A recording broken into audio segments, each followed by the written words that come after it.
Haleluya, Salam. Menanggapi kematian Yahya Waloni, saya menghimbau kepada semua mu'alaf, kembalilah kepada Yesus Kristus sebelum terlambat. Karena Yahya Waloni benar-benar menentang Tuhan, dan dia mau membuktikan bahwa dirinya itu orang yang kebal terhadap kuasa Tuhan. Bahkan dia di akhir-akhir omongannya, biarlah sekarang juga, sekarang juga dia dipanggil Tuhan. Ya, benar-benar dipanggil. Satu kali ada SMS masuk begini, Yesus itu sayang sama kamu, kembalilah sementara masih diberi kesempatan oleh Yesus. Langsung saya balas SMS-nya begini, Yesus itu tidak kenal sama kamu. Kamu kok bawa-bawa nama Yesus? Dia balas lagi sama saya, ini lucu-lucu memang seringkali. Kamu tahu kan, kamu bekas pendeta, Yesus pernah kutuk pohon ara. Jangan sampai lagi Yesus kutuk kamu. Saya katakan, kalau Yesus kutuk, jangan besok-besok. Habis SMS ini saya mati kalau Yesus Tuhan. Saya mati kalau Yesus Tuhan. Bukankah Tuhan berhak mencabut nyawa seorang yang menyangkal? Seorang yang mengolok-olok kalau dia Tuhan? Jangankan jauh-jauh, habis saya ceramah ini, kalau Yesus Tuhan, mati saya.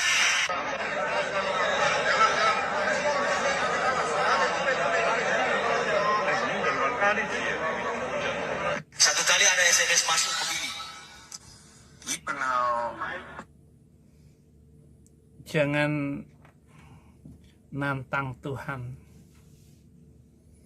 Ngeri Yahya Waloni. Terutama Donditan, kamu ulangin lagi. Felix Xiao, Irene Handono, Kainama. Hati-hati. Jangan seperti Yahya Waloni itu. Pasti akan kamu dapati orang-orang yang paling keras permusuhannya terhadap orang-orang yang beriman ialah orang-orang Yahudi. 53.000 Yahudi Palestina ngek, dan akan bertambah terus karena kalian menghina orang Yahudi dan orang-orang musyrik. Dan kamu pasti akan dapati orang-orang yang paling dekat persahabatannya dengan orang-orang Islam ialah orang yang berkata, sesungguhnya kami adalah orang Kristen. Yang demikian itu karena di antara mereka terdapat para pendeta dan para pastor, karena mereka tidak menyombongkan diri. Quran Maidah 82. Dengar baik-baik saudara muslim, kamu dapati orang yang paling dekat hubungannya dengan kalian adalah orang Kristen. Yang paling keras adalah orang Israel. Pokoknya kalian kalau tidak mau hidup berdampingan dengan Israel, ya sudah. Siapapun yang mengganti dari waktu ke waktu, orang Israel berani. Lukas 3 ayat 5-6, setiap lembah akan ditimbun, setiap gunung dan bukit akan menjadi rata, yang berliku-liku akan diluruskan, yang berleku-leku akan diratakan, dan semua orang akan melihat keselamatan yang datang dari Tuhan. Filipi 4 ayat 5, hendaklah kebaikan hatimu diketahui semua orang, Tuhan sudah dekat. Tujuan dari saya ngomong ini apa kalau bukan untuk kebaikan? Dan juga peringatan kepada saudara semua, Tuhan sudah dekat. Tuhan bisa melakukan apa saja. Bahkan menghabisi kalian itu dengan seluruh isi rumahmu dan seluruh perusahaanmu, seluruh kekayaanmu bisa habis. Roma 5 ayat 16 sampai 19. Dan kasih karunia tidak berimbangan dengan dosa satu orang, sebab penghakiman atas satu pelanggaran itu telah mengakibatkan penghukuman, tetapi penganugerahan karunia atas banyak pelanggaran itu mengakibatkan pembenaran. Sebab jika oleh dosa satu orang maut telah berkuasa oleh satu orang itu, maka lebih benar lagi mereka yang telah menerima kelimpahan kasih karunia untuk hidup. Jadi sama seperti oleh ketidaktaatan satu orang, semua orang menjadi berdosa. Demikian oleh ketaatan satu orang, semua orang menjadi orang benar. Adam membuat dosa, tetapi Yesus menepis, menghilangkan, membebaskan dosa dari setiap orang yang percaya kepada Dia. Mari saudaraku Yahya Waloni, ya, kamu tahu ayat-ayat itu dan kamu tahu bagaimana pembicaraan para pendeta dengan Anda dan Anda dengan murid-murid Anda.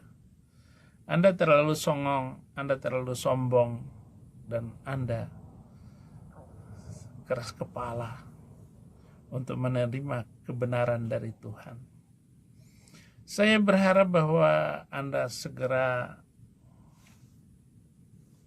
keluarga Anda pun segera, saya ingatkan anak istrimu, kembalilah kepada Tuhan Yesus Kristus. Karena kalian itu dari Kristen masuk Islam, tidak ada pengampunan kecuali terima Yesus Kristus kembali. Dan kamu akan mendapati, hai keluarga dan turunan Yawaloni, kehidupan yang sebenarnya. Jangan keraskan kepalamu, karena kehidupan di dalam Islam itu adalah kehidupan merendahkan mental, merendahkan martabat, merendahkan kemanusiaan. Itulah ajaran Islam. Karena fakta loh saudara, kitab suci itu tidak pernah membawa damai, menghancurkan, jelas. Saudara-saudara pemimpin di Indonesia, segera sadar, tinggalkan agama itu dan seluruh ajarannya. Tinggalkan, karena tidak pantas untuk hidup bagi umat manusia. Jangan lagi melaksanakan perintah ibadah buatan manusia seperti itu. Ibadah yang hanya bukan dari perintah Tuhan. Bagaimana mengadopsi seluruh ibadah haji, itu ibadahnya pagan Quraisy. Tidak mungkin Tuhan mengajarkan mutar-mutar batu seperti itu. Ataupun tidak mungkin Tuhan mengajarkan untuk ngelempar Aqobah, Jumratul Wusta, Jumratul Ula, hanya karena katanya ada setan di sana. Jangan lagi ikutin kata-kata Somat yang mengatakan bahwa di salib ada jin kafir. Kapan Indonesia ini kan maju kalau mengikuti pengajian dari Adi Hidayat agar banyak ibadah, banyak pahala. Jangan memperbodoh orang lagi, Ustadz. Biarkan mereka terlepas. Dan biarkan orang memilih agamanya masing-masing. Jangan diatur-atur. Turunkan toa masjid itu. Karena sangat tidak benar Seolah-olah Tuhan itu budak, nggak bisa mendengar. Pakai WA, pakai telepon aja. Halo, ini zuhur, mari pergi ke masjid, atau WA. Supaya nggak pakai toa itu. Dulu Yusuf Kala itu pernah meminta agar toa masjid diturunkan. Tapi kalah dengan omongan MUI itu. Betapa berisiknya Indonesia.